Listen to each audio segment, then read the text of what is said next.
James Bible. So that would be the connection between the Bishop's Bible and the King James. And if we have time, I also want to talk about the Elizabethan context of the Bishop's Bible. So if we're going to understand the Bishop's Bible, we got to understand what was going on in England at the time that Elizabeth took over. Before we do that, though, and I just have to be honest, some things have taken a few turns for me even since yesterday when I sent you the notes. It's on this first point of the connection between the King James and the Bishop's Bible. And this is a very important point that I think we need to make sure that we nail and try to prove very clearly what's going on with this point. So if we don't get to the second half of this today, I'm not going to be too worried about it. We'll just move those notes off till next Sunday because I want to make sure that we understand some things. So I do have a huge pile of books today. There's a reason why I have all these, and hopefully as we go through things this morning, it'll be clear to you why I brought all this stuff. And there's some things that I want to show you. And not only obviously you guys here, but also folks who are either joining us now live or after the fact who might be watching this, the recording or listening. So let's look at the introduction. So lesson 137, the Bishop's Bible, connection with the King James Bible and the Elizabethan context. Introduction. The last 9 lessons have focused on the popular and influential 1560 Geneva Bible. Having formally concluded that study last week in lesson 136, we will now turn our attention to the next Bible of prominence, the Bishop's Bible. First appearing in 1568, the Bishop's Bible is perhaps the most overlooked and misunderstood of the pre-King James English Bibles. So I say 2 things there. I think it is overlooked, and I think it's misunderstood. I think both of those statements are true. So we've been spending a lot of time talking about the 1560 Geneva Bible. The Bishop's Bible is going to come out in 1568, and there's a lot to say about all that as we get rolling here, okay? So there are many reasons for this. So there are many reasons for why I think the Bishop's Bible is overlooked and misunderstood. And we're going to try to unravel those reasons for that here in the coming weeks. How many saw my Facebook post this week where I had the photograph of a page from the 1602 Bishop's Bible with the handwritten notations of the King James Translators in the margin? Some of you may have saw that Facebook post that I made. I made it Friday, and it was kind of like a little bit of a plug or an advertisement for this lesson that we're going to be doing right now. So this morning we're going to begin our investigation considering the following 2 points. The first thing we want to look at is misconceptions regarding the connection between the Bishop's and King James Bibles. And then if we have time, we'll look at the religious context of Elizabethan England. So if we have time, we'll get to that. If not, I'm not going to really be worried about it so much, okay? Because I do have some extra things here that I want to cover that aren't necessarily in the notes here. So as I was saying a moment ago, after I sent the notes to Sylvia yesterday, so the procedure that we normally follow is I type the notes. Friday or Saturday, I send them to Sylvia. Mike and Sylvia will give them a first, read through and review and make any obvious corrections or to errors or mistakes that I've typed into the notes. Then the notes are printed, and then you guys have them in front of you now. And then obviously, almost every week, we go through them and find more stuff that needs to be fixed, right? And then we note those things and then fix them for later on. But even yesterday afternoon, after I sent Sylvia the notes, I was looking at some things, and I might make some deviations from what we have here, or at least elaborate on this first point. So let's talk about misconceptions regarding the connection between the Bishop's and King James Bibles. The impact of the Bishop's Bible upon the King James Bible has been largely misunderstood by King James advocates. So many of the folks historically that have advocated for the King James, or would be what you would call, or might use the word King James only to describe, there are many, the Bishop's Bible and the connection between the Bishop's Bible and the King James has been, in my opinion, largely misunderstood by these folks, right?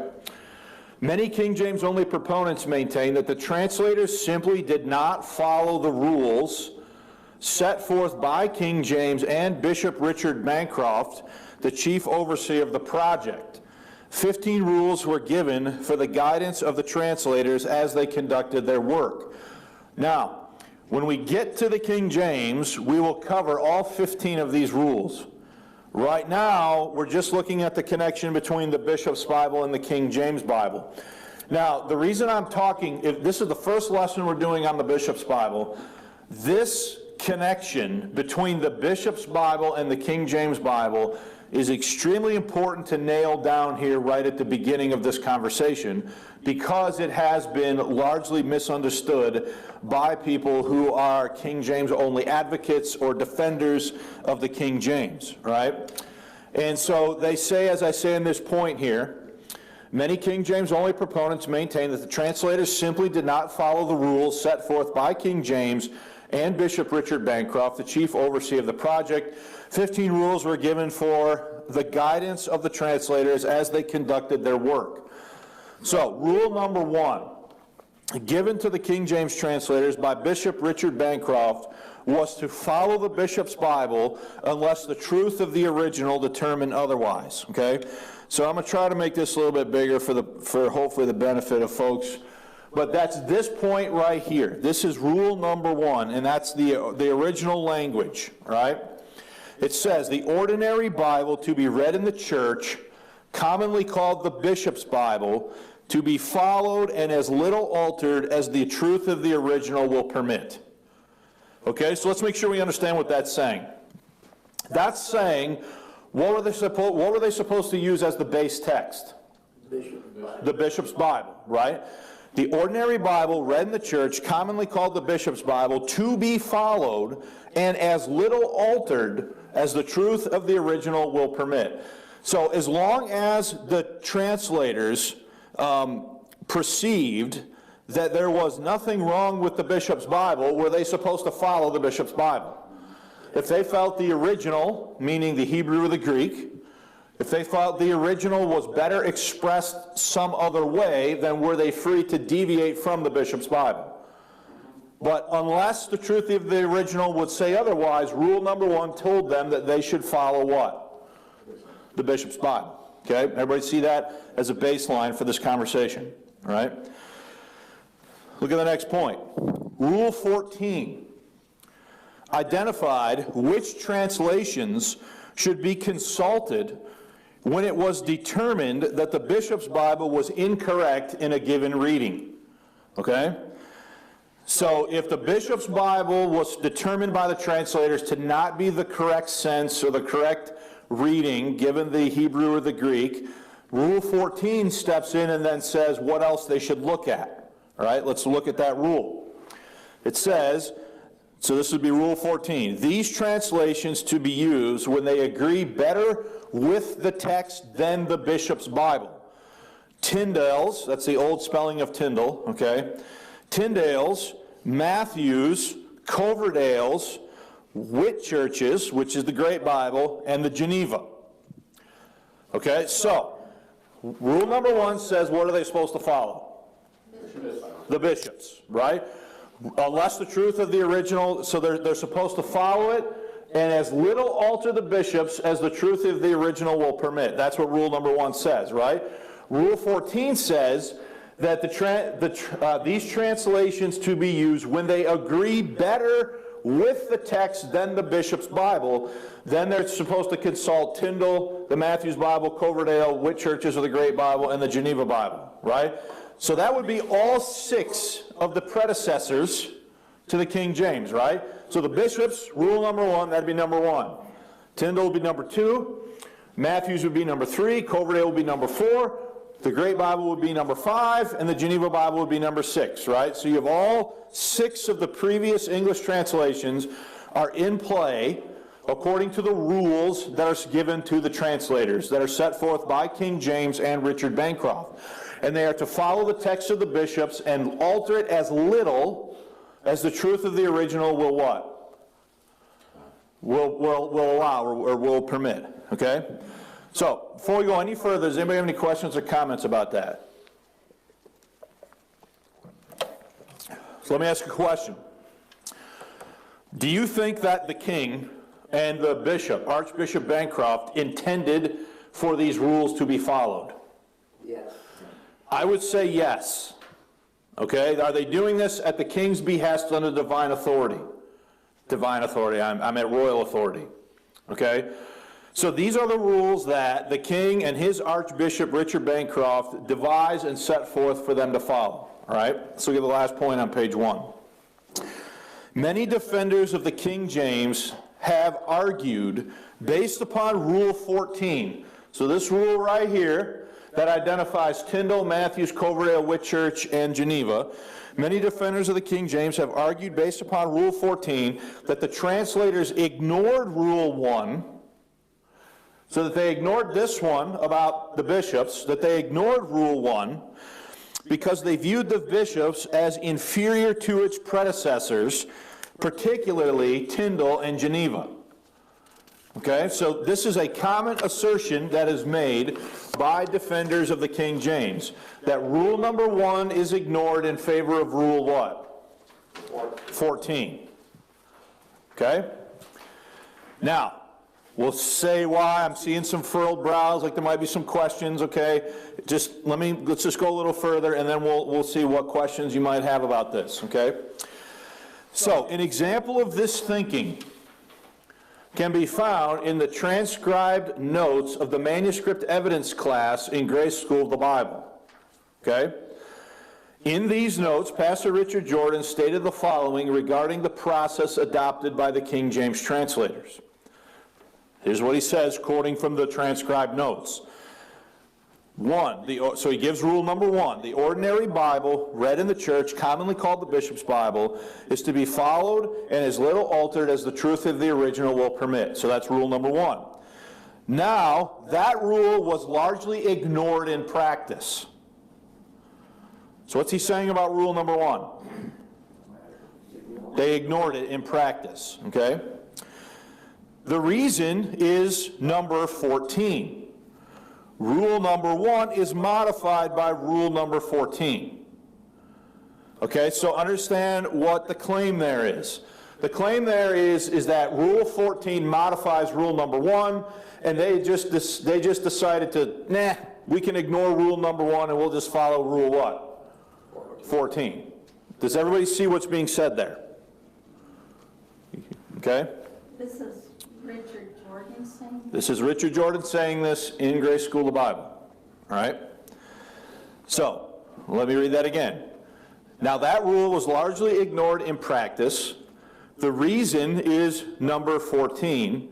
Rule 1 is modified by rule number 14, and then he quotes rule 14, which we've already looked at. These translations to be used when they agree better with the text of the bishops include... let me read that again. These translations to be used when they agree better with the text than the bishop's Bible. I think there's a typo there in the notes because I copied and pasted this. With the bishop's Bible, Tyndale, Matthews, Coverdale, Whitchurch, Geneva. All right? So, let's just stop and make sure we understand what's being said there. Again, what's being said there is, rule number 1 says this about the bishop's Bible, but rule 14 modifies rule number 1, and so in practice they just ignored rule number what? 1. They just ignored it in practice. Okay, so let's read on. Now we've studied the Tyndale, the Matthews, the Coverdale, the Whitchurch, and the Geneva Bible last time. So in Grace School of the Bible, there was one lesson devoted to all of those Bibles that we've spent weeks on. Okay, now again, I'm not saying that as a statement to criticize what was in Grace School of the Bible. I'm just stating that, I'm just showing you that from the beginning we've tried to be way more thorough than that in our presentation of things, because we want to make sure that we have an accurate understanding. Okay, he says, now we've studied the Tyndale, the Matthews, the Coverdale, the Whitchurch, and the Geneva Bible last time. We saw Tyndale's influence all three. Because of that, number 1 wasn't followed too much. Okay, so what is he saying?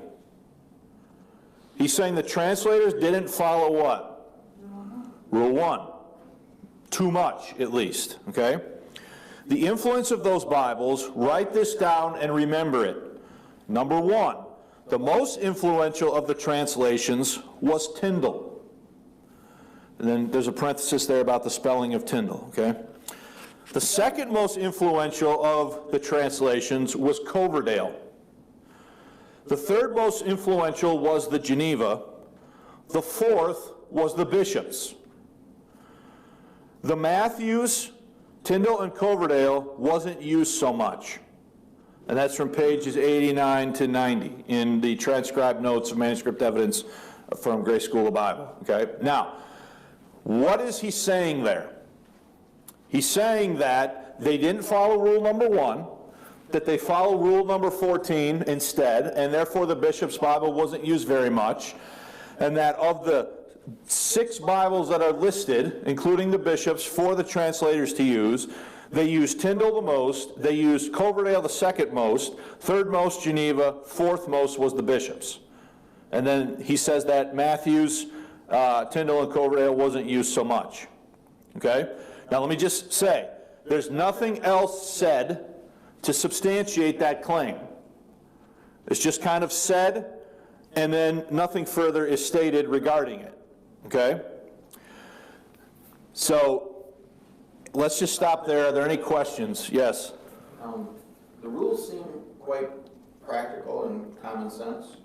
If you have a translation and then you have a thought that it may not be accurate, that you compare the other ones in 14. But on the other hand, is there any evidence that there was prejudice or bias? How many translators were there involved? There's tons of evidence. And then the other thing is, did they ever go back to the originals or the Greek? Or the, of course, yes, all the time. So were those influences? Because it sounds like it's specific little errors that they're correcting, and it may be the translation. So you got to remember, Bart, I'm only giving you right here 14 rules. Yeah. And the only point that I'm trying to make right now is whether or not there's to what degree is the connection between the Bishops and the King James. Yeah. That's the only thing we're talking about. When we get into the King James itself, I have tons of stuff we'll talk about as far as what they looked at when they did the process. Okay? Right now, all I care about is the connection between these 2 English Bibles and the assertions that are made. Okay? Was there, I mean, I've always heard that the King James was kind of a compilation and an easier read or easier reading with understanding for the people of the day, but that's not necessarily. Well, the King James definitely is a compilation of earlier versions, yeah. Earlier English versions. The question is to what degree is it reliant on the bishops according to rule number 1. So Brother Jordan is saying what? There's a strong correlation or not a very strong correlation? Not a very strong correlation between the bishops and the King James. In fact, he says that that Tyndale, Coverdale, and Geneva were more influential in the process than the bishops because Rule 14 modified Rule number 1. All right, so what I'm after here is not, when we get to discussing the King James Bible and its process, we'll talk about everything they looked at and everything they used, right? Right now we're just trying to figure out what is the connection between the bishops and the King James, okay? Because these are the rules that the king and the archbishop gave to the translators, all right? So, does everybody understand what he's saying here? All right, so let's read the next point. Teaching in the early 1980s, Brother Jordan asserted that Rule 1 was, quote, largely ignored in practice by the King James translators. And I'm going to say to you that I believe that is not a true statement. I don't think that's an accurate statement. I don't think so. Now, he's teaching this in like 1983. Okay? So you have to think then, and this is where you have to put your thinking cap on and do some historical analysis and start thinking about, well, why would he say that? What was out there sort of in the thought stream, and why would he say that they essentially ignored Rule number 1 in favor of Rule 14, which modifies this, which then gave them the, sort of license, if you will, to follow the other ones and not the bishops, right? Well, first of all, I think there's some confusion along these lines, right? We know, and this is why we spent so much time talking about it. Tyndale, I can't spell.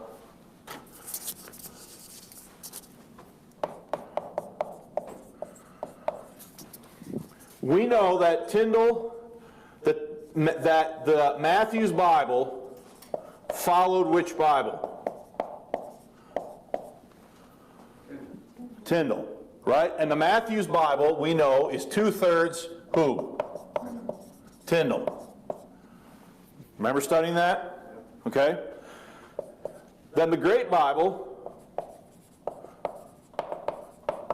from 1539, is a revision of the Matthew's Bible, which was how much Tyndale? 2/3. You with me so far? When we get to it, the Bishop's Bible,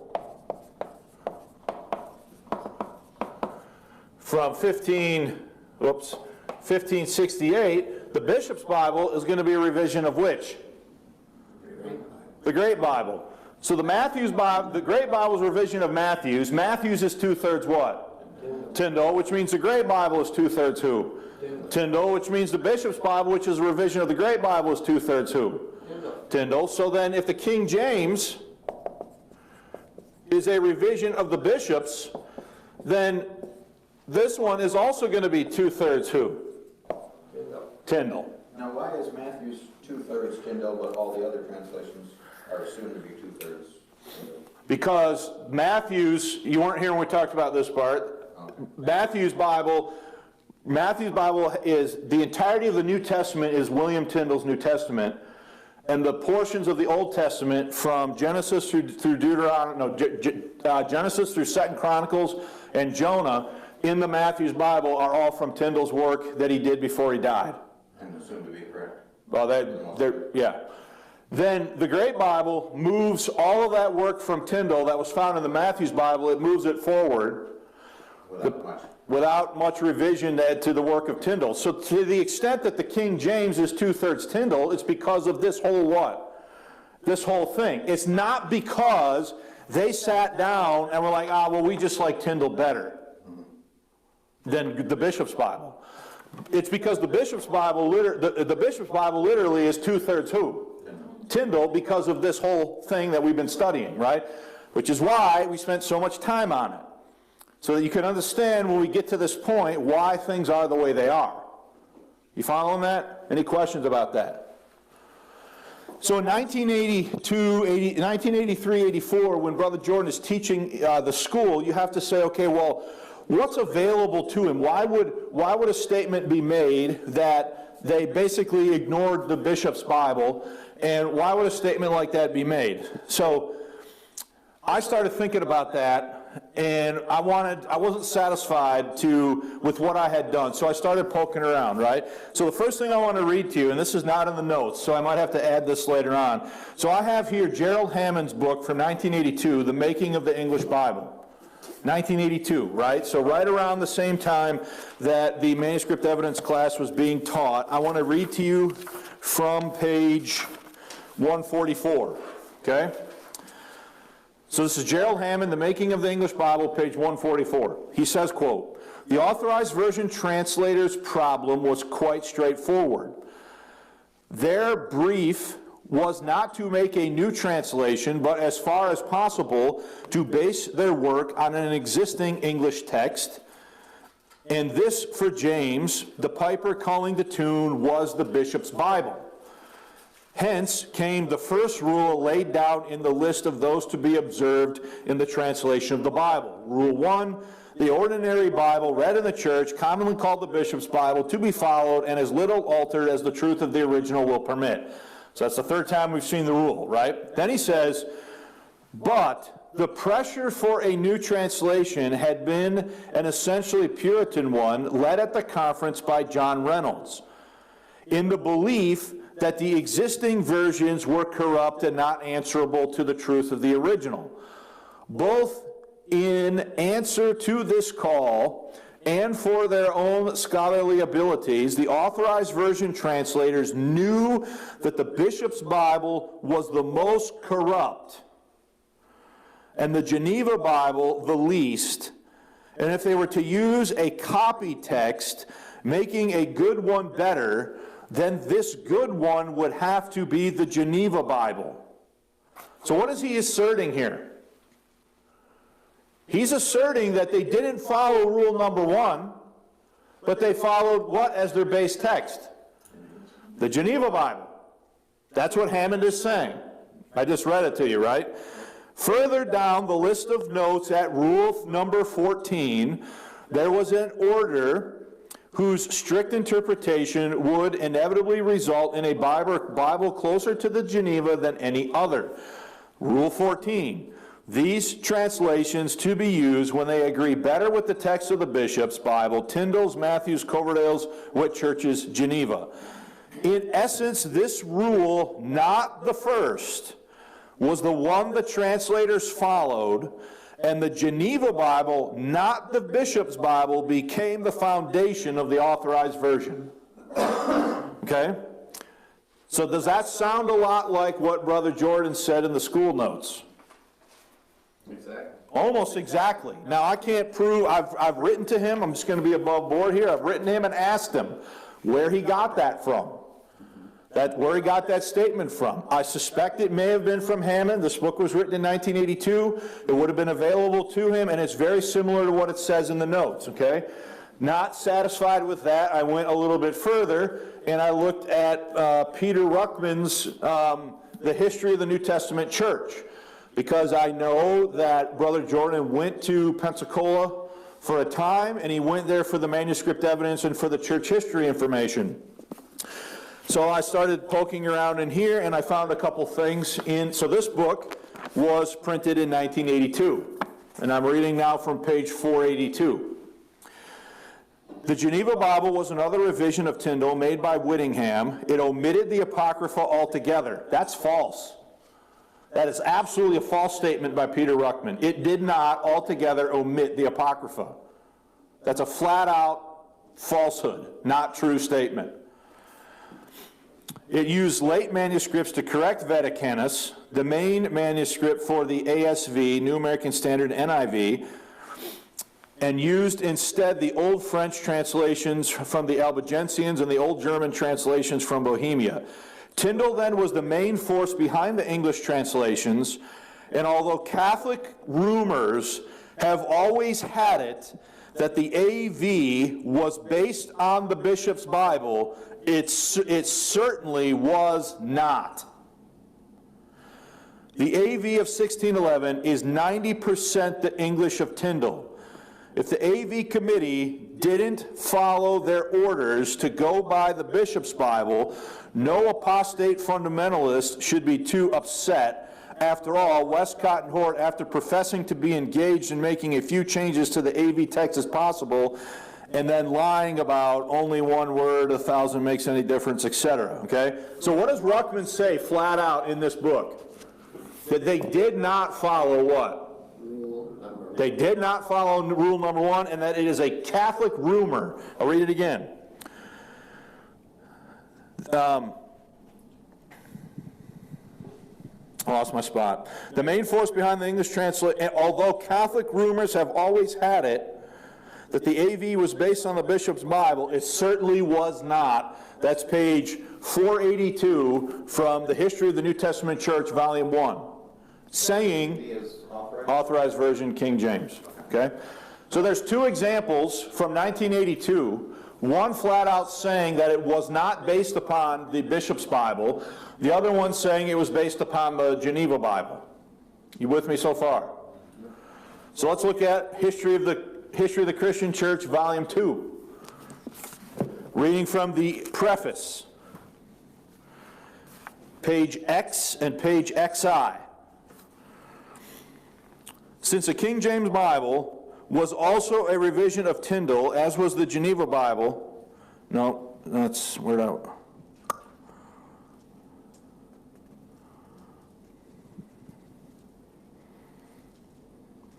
I think I read that. That's the part I wanted. So he's saying, since the King James Bible is also a revision of Tyndale, as was the Geneva Bible, America got off to a flying start.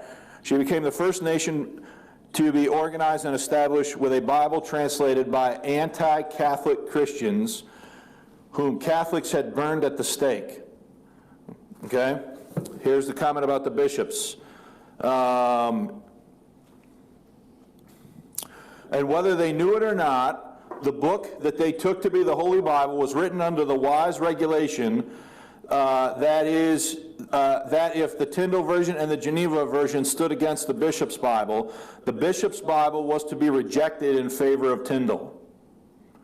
So where would the idea be coming from that Tyndale was preeminent, that the bishop's Bible was a Catholic Bible and ignored? To me, it would be coming from who? It would be coming from Ruckman, okay? So let's go to the back and read from endnote on this chapter. Endnote to the preface, number 3. He says, so this is all stuff that's not in the notes because I looked into all this stuff yesterday afternoon. And I about chucked these books on a heap and burned them, frankly. I'm so irritated with them. But folks, you got to understand, are King James advocates today reading Ruckman with blinders on, thinking this guy's telling them the truth? He's not. If you are relying on Ruckman, I'm saying it very clearly, if you're relying on Ruckman for all of your information, you are making a mistake. Because he is not giving you honest information. Okay, so I'll get all the hate mail now, okay? Number 3, talking about the same point, this is interesting as the common legend passed down from one university campfire to another, is that because the translators were ordered to follow the bishop's Bible, they did. The truth is that they did not. Similarities between Tyndale and the bishop's Bible are due to the bishop's Bible following Tyndale. Fraud, this is a guy's name who wrote a book, says the AV bears the impress of one man, and that man is William Tyndale. So where did the idea come from that the bishop's Bible was ignored by the King James translators? There's at least 2 examples there from potentially Hammond, for sure from who? From Ruckman. In the early 80s, Ruckman was standard reading and authoritative for anybody who was a King James only advocate. Okay? You with me? So let's go back to the notes. This teaching in the early 80s by Brother Jordan asserted that rule number 1 was largely ignored, quote, largely ignored in practice by the King James translators. This is not a true statement, okay? Now, I also want to bring to your attention something else. So this is from the very first lesson. So I have this on the screen here. This is from the very first lesson, lesson number 1. We're now on lesson 130 what? 137. I said, new discoveries made in the 1960s and 70s at libraries in Great Britain. Notable discoveries include Manuscript 98, the Notes of John Boyce, and Bod 1602, a bound copy of a 1602 edition of the Bishop's Bible with handwritten notes by the translators in the margin. These discoveries were studied throughout the 1970s with books explaining their significance first appearing in the late 70s and the mid 90s. So that would be this book right here, The Coming of the King James Epistles, a collation of the work in progress. This is by Ward Allen and Edward Jacobs. This book was published, and I believe the date there is what? The date on this one is 1995. Okay? Then the other one there is the translating of the New Testament epistles from 1997. And that's this book right here. The translation of the New Testament epistles, 1604, a manuscript of King James Westminster Company. These books were not known to exist by the main advocates of the King James position. And a third one would be the Notes of John Boyce. This one was published in 1969. Now, to be fair, I have located a statement in the printed transcribed notes of Grace School of the Bible's manuscript evidence class that Brother Jordan had a copy of the notes of Boyce and he was aware of them in the early 80s, but this one was published in 1969. So this was the earliest of the three to be published. This one was published in 1969, this one was published in 1995, and this one here was published in 1997. All right, and this one's about manuscript 98, this one is about BOD 1602, and this one is about the notes of John Boyce. So there are three primary documents that have survived, that have come down to us. So look at page 2, the bottom of the page. Recall that on Sunday, October 18, 2020, I taught a lesson titled A Brief History of the King James Only Movement, in which, among other things, I noted how the modern King James Only movement was forged without a working knowledge of the three key primary documents: BOD 1602, Manuscript 98, and the notes of John Boyce. The comments above by Pastor Jordan confirm the veracity of my statements from October. Okay? In other words, he was not aware, when he taught this class in the early 80s, he was not aware of the witness of BOD 1602 to the process or of Manuscript 98. He didn't know this information when he taught them. And I believe if he had known this information, there's no way he would have said this. Okay? Which tells you what about Ruckman and Hammond? Ruckman and Hammond had a big influence, but did they know this stuff? They didn't know this stuff either. Or they wouldn't have said what they said. Is everybody following me? A lot to track with here, okay? But this is important stuff to get down. Scholarly works by Ward S. Allen. So again, that would be this one here, 1977, translating the New Testament epistles. In 1995, the coming of the King James Gospels. Scholarly works by Ward S. Allen, David Norton, A Textual History of the King James Bible, and the King James Bible, A Short History from Tyndale to Today. And then also Lawrence Vance, The Making of the King James Bible, New Testament, 2015. Scholarly works by Ward S. Allen, David Norton, and Lawrence M. Vance confirm that Rule 1 to follow the bishop's Bible was taken very seriously by the King James translators. Okay, let's go to top page 3.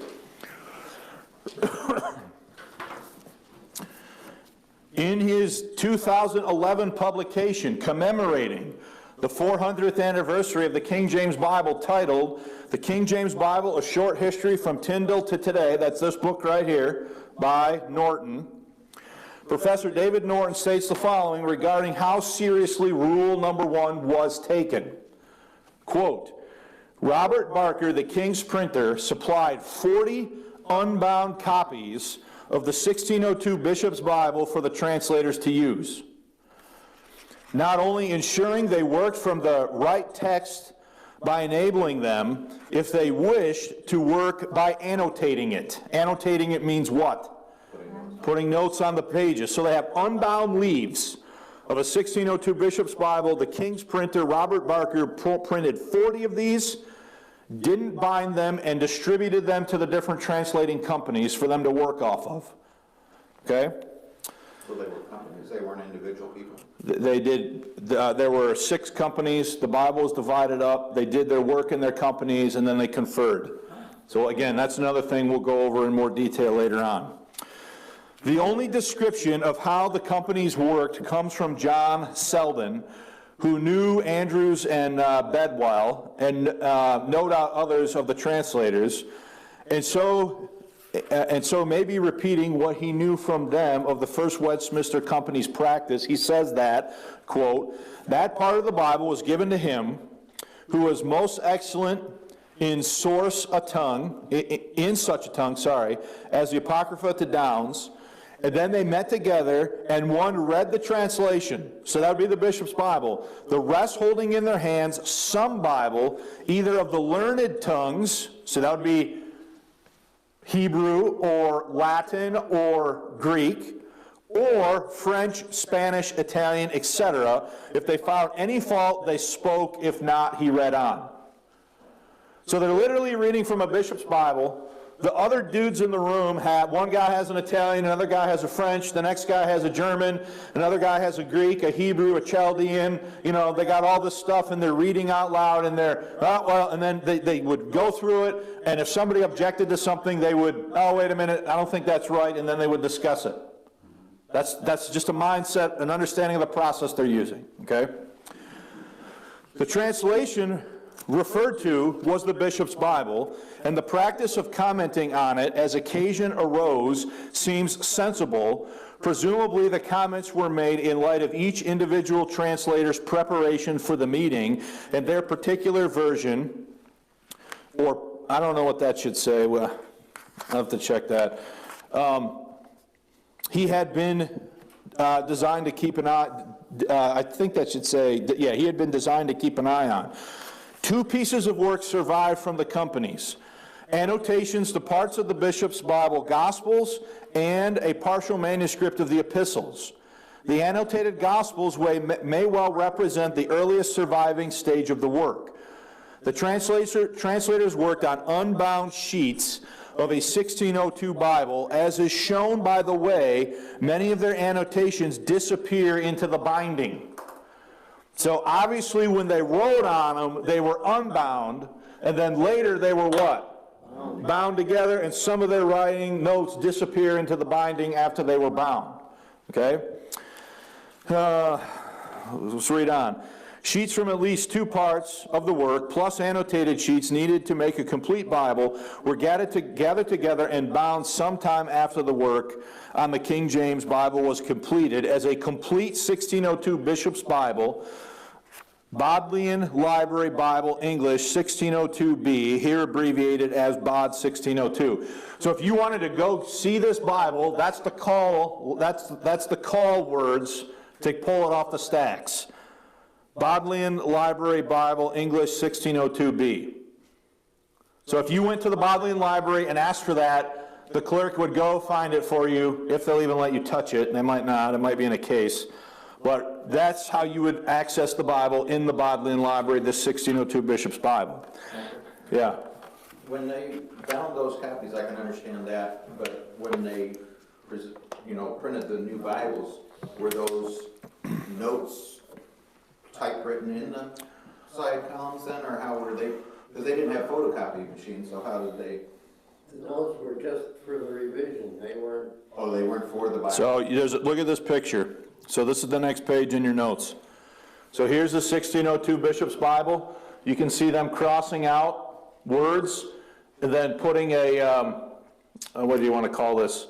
A footnote here about what they thought, how they thought it should read. Right.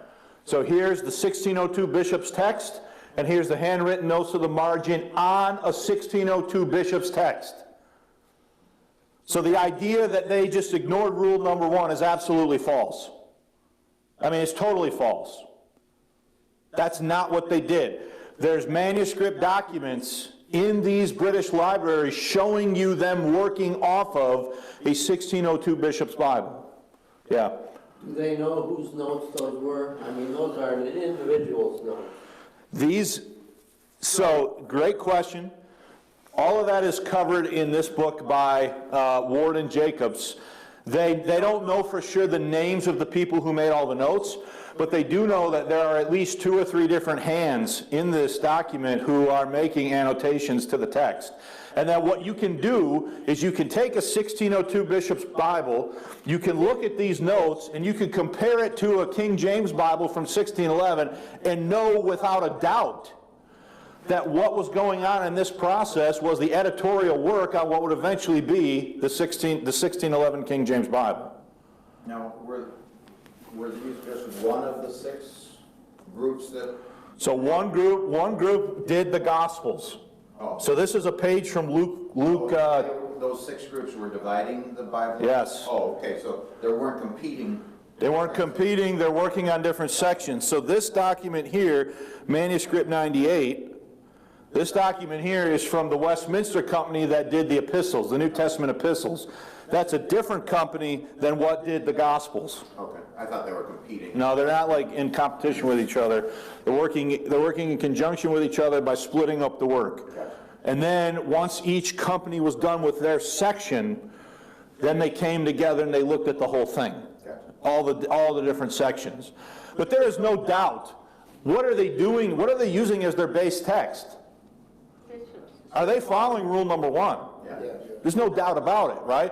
So anything in Ruckman, anything in Hammond, anything in all these books that is saying that this was a Roman Catholic legend passed down by the campfires of universities that they followed the bishop's Bible is absolute garbage.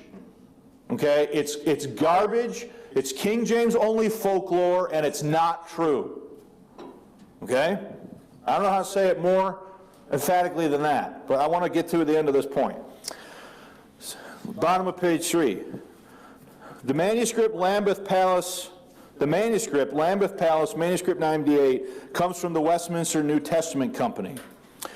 It looks like a fair copy made from annotations such as those in the Gospels to enable review and further revision. Formally presented in 2 columns, it uses only the left column to give a partial revision of the bishop's Bible epistles. Partial in that this column gives 1,769 verses and leaves numbered spaces for the remaining 1,013. The natural inference is that the company made no changes to those 1,013 verses. It expected the manuscript to be used in relation to the bishop's Bible where the missing text could be found. So then you have page 4, you've got 2 pictures there. You got page 4, then you got another picture on, did I give you 2 pictures?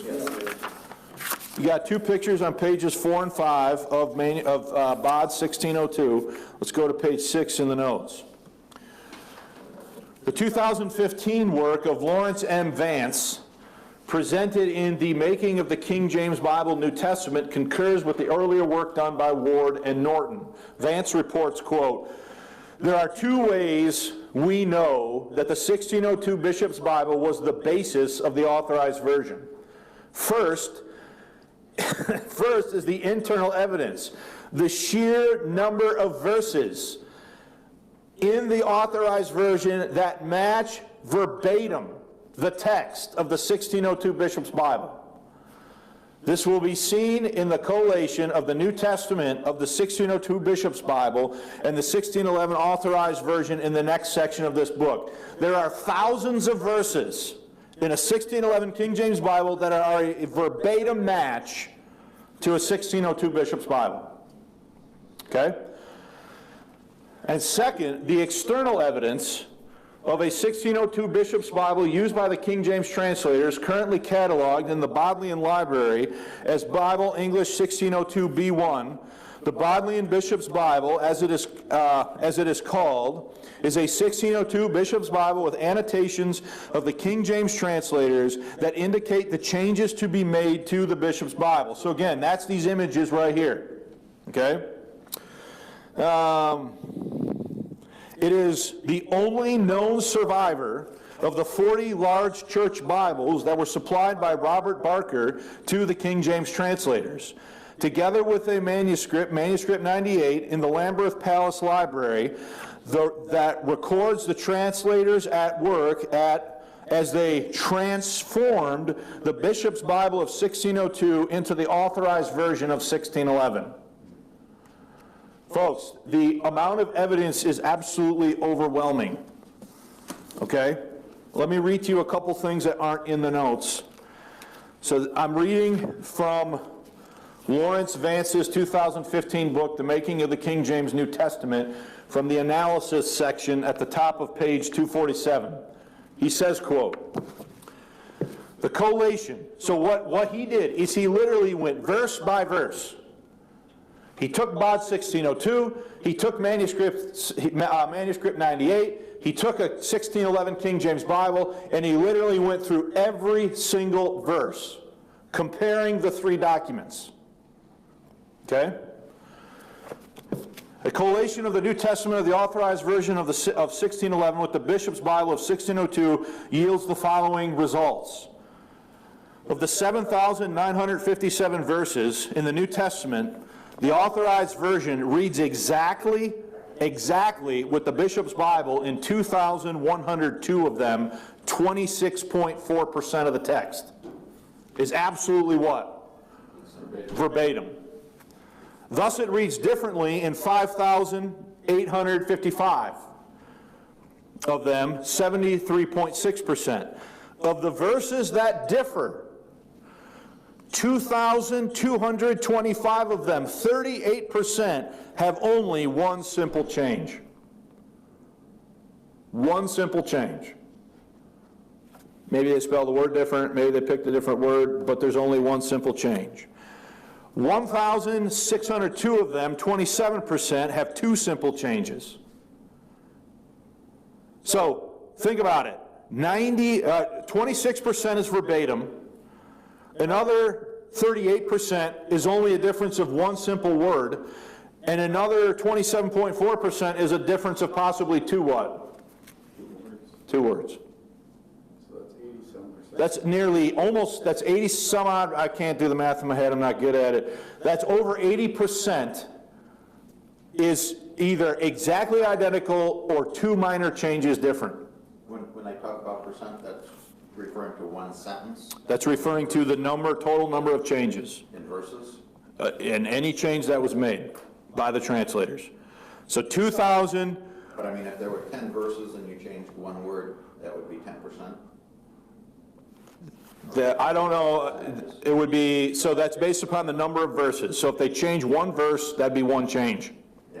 If they changed 2 verses, that would be 2 changes. If they made 2 changes in one verse, that, I'm just trying to figure out, the percentages seem high, but if it's considering a whole verse. It's considering a whole verse. Okay, that makes sense then. Yep. And then I'm going to skip to the end here. At the very end of this, he gives the totals. I mean, this guy wasn't messing around. Okay? And all the way in the end is the total of confluence between the Bishop's Bible and the AV.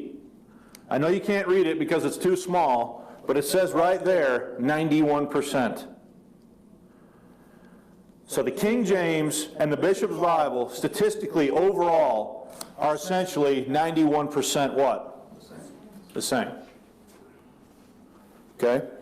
Now, I know some of you are statisticians, and you're going to think more about that, as well you should. But my point right now is to simply put to bed once and for all this idea that were they following rule number 1? Seems like it. The evidence, the actual historical evidence is overwhelming.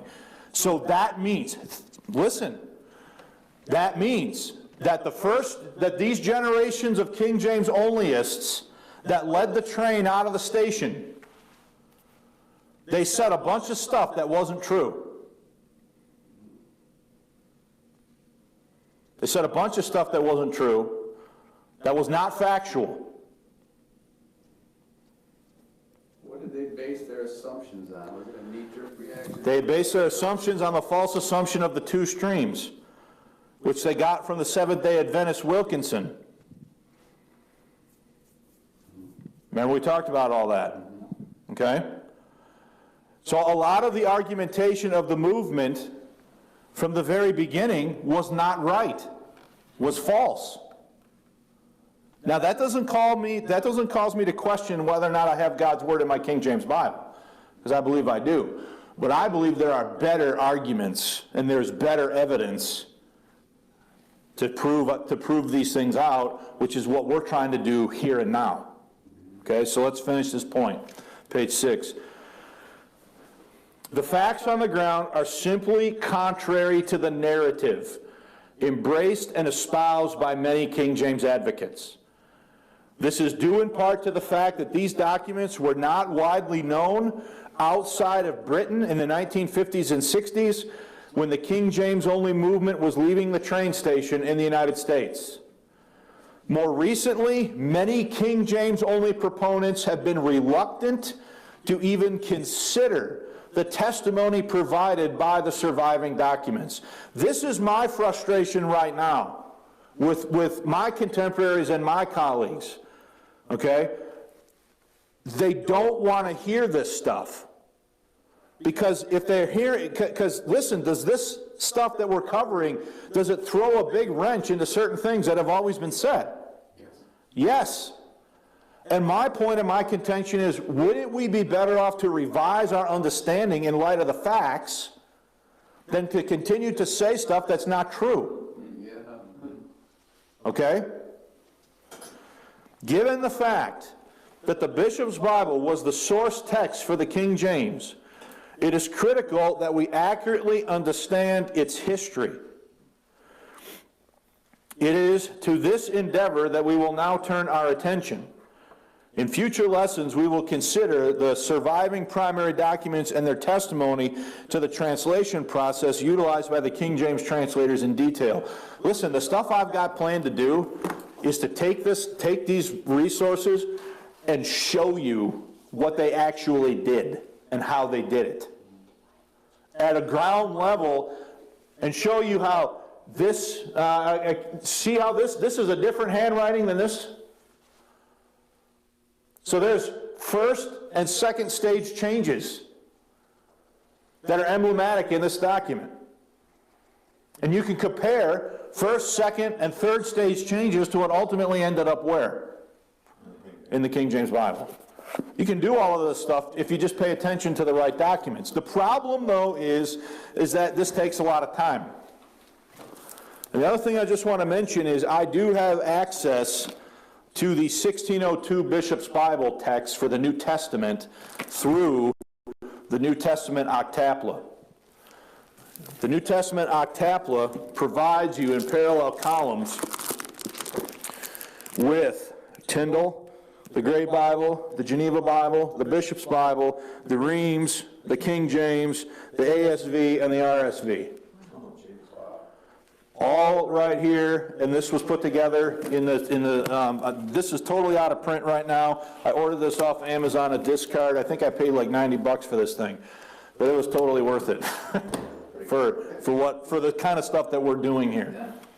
Okay, so folks, what all this means then is that a lot of the stuff that is said in King James only books, literature, materials, not all of it, but quite a bit of it is just wrong. It's just flat out factually not true. So you have to be like Ronald Reagan here with these resources. Well, what do I mean by that? You have to verify, I'm going to say it this way, you have to verify then trust. Reagan said trust that, but verify. I'm saying verify before you what? Trust. Okay? All right. So we didn't make it to part 2. So next Sunday we'll talk about the Elizabethan context, which is great because my lesson is pretty near done then already. Yeah? Was this translation done pretty much in isolation, or was there any influence by King James during that work? King James set up the rules, and Archbishop Bancroft was basically the one who ran it. It's in late in the process, 1609, somewhere in there, there's evidence of James asking Bancroft where the thing stands, because they'd started in 1604. I mean, this thing took about 7 years to finish, to go through each step in the process. Okay? Any other questions? You probably already covered this, but before Tyndall, what was the bishop's readings like, and how has that Tyndall's translation affected what the Catholic Church teaches based on that? I'm not following your... They were using the Latin, weren't they? The Catholic Yes. things? Using the Latin, but Yeah. how is Tyndall's, since Tyndall, how is that affected? Well, here's a clue, Ken, okay? So Tyndall's New Testament is 1526. The Bishop's Bible is 1568. The Great Bible is 1539. The Geneva, that's not on this list because it's kind of out here, It's still in the same stream, but it's not a direct predecessor. It'd be over here, it's 1560, right? Well, the Catholic Church at the Council of Trent in the mid-1500s, at their Catholic Counter-Reformation meeting, they decide that the Latin Vulgate is like the infallible Word of God. So what happens to compete with all these English Bibles, what the Catholics do in 1586 is they produce the Reims New Testament in English, which is going to be a translation primarily of the Latin Vulgate. So the Catholics are going to feel the need to have a competitor to all these Protestant texts that are being translated in this whole stream of English Bible translating. Are the Catholics encouraged to read the Bible on their own or not? They weren't back then. They weren't back then. Still not.